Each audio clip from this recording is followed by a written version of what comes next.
Hello everyone, welcome to Control Technology. Today in this video, I'm gonna show you how to use Canva's AI features for quick designs. Canva is a fantastic tool for both beginners and experienced designers. Its AI features make creating quick, professional designs a breeze. Here I'm gonna show you a quick image generating by AI Canva with example prompts. So let's get started.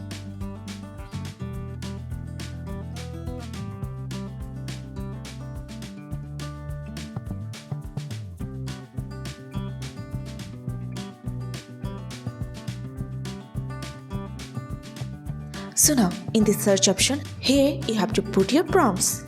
So my prompt is a surreal landscape with floating ice line and waterfalls in the clouds. Now press on generate AI images.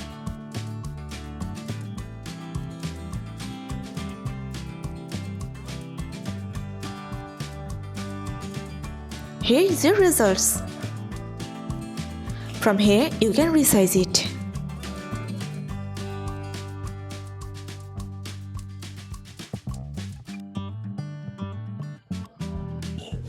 That's it. I hope you like this video. So guys, that's it. You can do this. I think this video is very helpful to you. If it was, then give a thumbs up and hit the subscribe button. And thanks for watching.